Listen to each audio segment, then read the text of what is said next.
Hello children, a very good morning to all of you. In English, we were doing unit number 4. It is a poem named Sea Song, which is at page number 34 in your English textbook. So, yesterday we have read this poem. कल हमने ये poem पढ़ ली थी.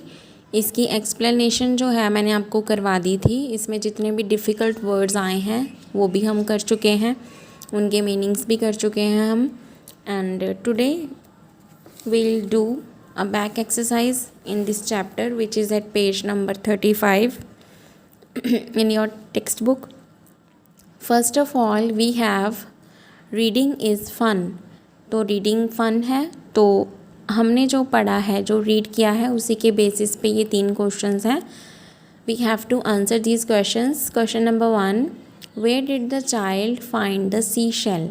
तो हमने poem को पढ़ा है, हमें पता है कि बच्चे को जो सी शेल है जो वो कहाँ पे मिला था. You can see in first line, I found a shell a curly one lying on the sand. तो अगर आप ध्यान से पढ़ोगे किसी भी क्वेश्चन को तो आपको उसका आंसर वहीं पे मिल जाएगा. तो पोएम की फर्स्ट लाइन में ही इसका आंसर है कि मुझे एक शेल मिला है, कर्ली है, वो घुंघराला है, लाइंग ऑन द सैंड, रेत पे पड़ा हुआ मुझे ये मिला है.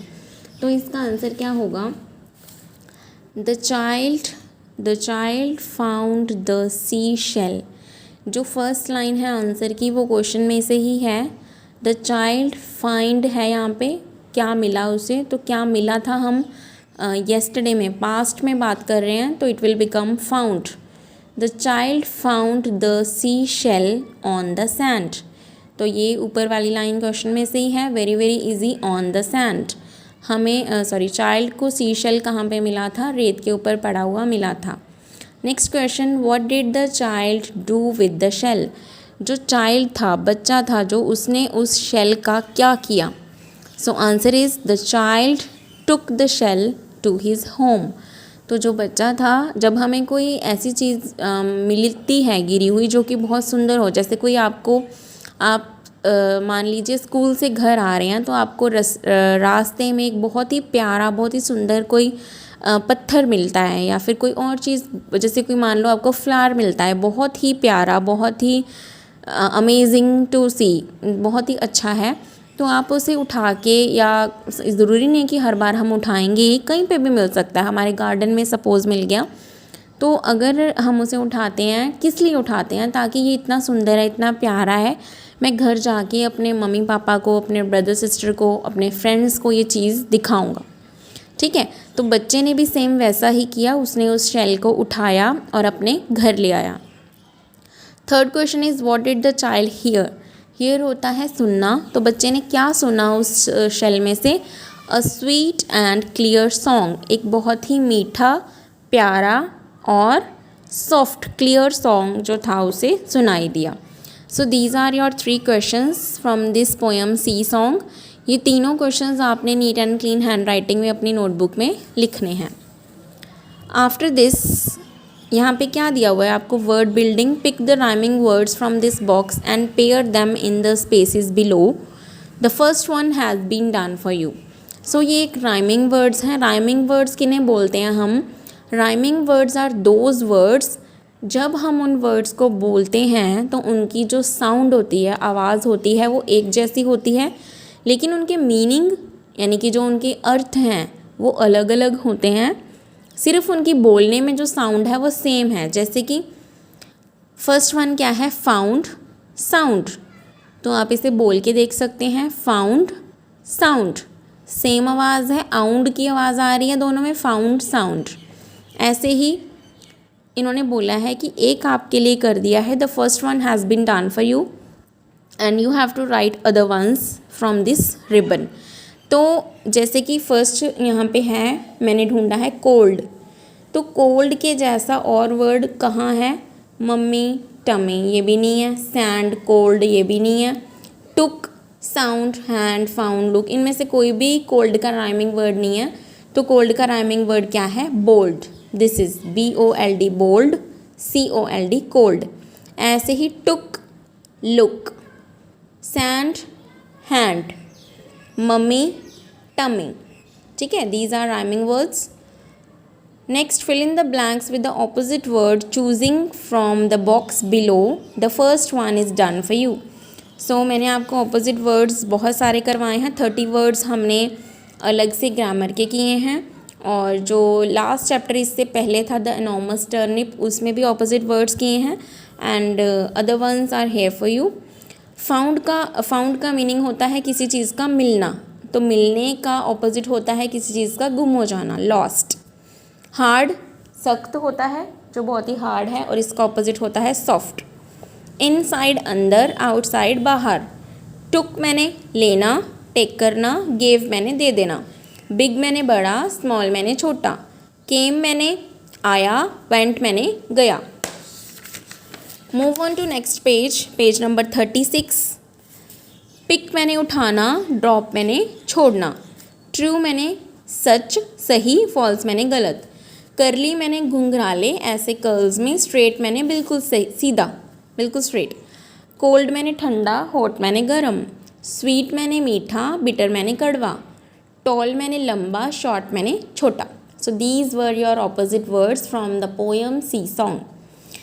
Let's write. अब ये आपके पास एक बहुत अच्छी समझने वाली चीज़ है, ध्यान से सुनो कि ये क्या है।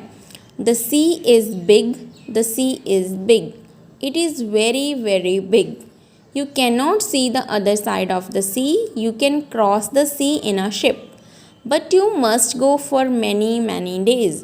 तो ये एक छोटा सा आपको पैराग्राफ है, कुछ लाइंस दी गई हैं, उसके बिहाफ पे हमें ये फिलअप्स को कंप्लीट करना है। क्या है कि जो सी है वो बहुत बड़ा है, आप एक साइड खड़े होके जो सी है उसकी दूसरी साइड नहीं देख सकते क्योंकि वो बहुत ही ज़्यादा बड़ा है। आप उसे शिप में बैठ के क्रॉस ज़रूर कर सकते हो, किश्ती में बैठ के, नाव में बैठ के, but you must go for many many days, लेकिन उसके लिए आपको बहुत दिन लगेंगे। फर्स्ट फिलअप क्या है, the sea is very very dash. Options are given, big और फार। तो इसका आंसर, जैसे पैराग्राफ हम देखते हैं, जो हमारे पास पैराग्राफ होता है उसमें से हमें क्वेश्चन आंसर ढूंढने होते हैं, सेम एज इट इज़ हमें फर्स्ट लाइन में ही बताया गया है, the sea is big, it is very very big. तो आंसर क्या होगा, बिग और फार? आंसर होगा big. You can not dash the other side, तो इसका आंसर भी हमें यहाँ पे दिया गया है, you can not see the other side.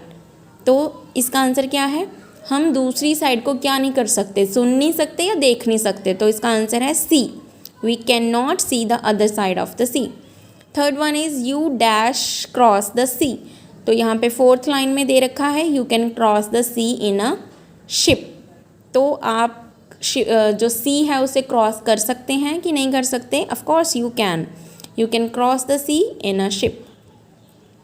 Last, you can cross it in a dash, तो यहाँ पे क्या लिखा है कि you can cross the sea in a ship. आप कैसे सी को क्रॉस कर सकते हो? शिप में बैठ के। तो ऑप्शंस दी गई हैं, बस में बैठ के करोगे कि शिप में। तो आपको वैसे भी पता है कि बस जो है वो पानी में नहीं चलती है, क्योंकि सी में बस नहीं जाएगी, डूब जाएगी वो। तो शिप है जो, उसी में बैठ के वी कैन क्रॉस।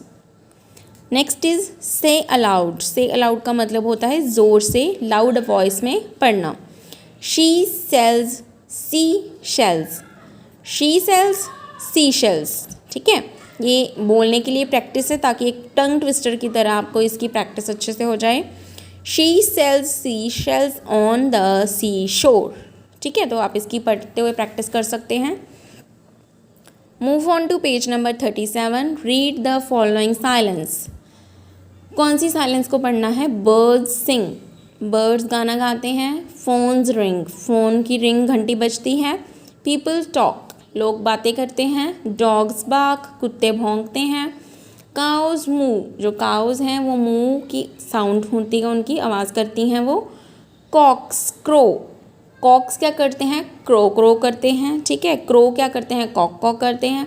तो ये उनकी साउंड है, क्रो क्रो करना। बीज बज, तो जो बीज हैं, मक्खियाँ हैं, मधुमक्खियाँ, बीज हैं जो you can see in this picture, वो क्या करती हैं? बज। चिल्ड्रन हश, जो चिल्ड्रन हैं वो क्या करते हैं? हुश। ओके, तो बच्चे उन्हें उड़ा देते हैं। Match the phrases with the picture, हमें कुछ लाइंस यहाँ पे दे रखी हैं, हमें उन्हें उनकी अप्रोप्रिएट पिक्चर के साथ मैच करना है। अ बर्ड सिंगिंग, एक बर्ड गाना गा रहा है, तो पिक्चर्स में बर्ड कहाँ पर है? Here is the bird. A cow mooing, cow जो है वो मूव करके अपनी जो साउंड है वो क्रिएट कर रही है, तो cow is here. We can match this with cow's picture. A phone ringing, phone की घंटी बज रही है. A dog barking. A cock crowing, मुर्गा क्रॉक क्रॉक कर रहा है. ठीक है, मुर्गी. So this is all about this poems back exercise. See song. You have to write these 3 questions in your notebook in neat and clean handwriting and learn it also. And other work you have to do it with a pencil in textbook only. No need to write in notebook. Okay. Thank you class. I hope you have understood it very well. Have a nice day to all of you.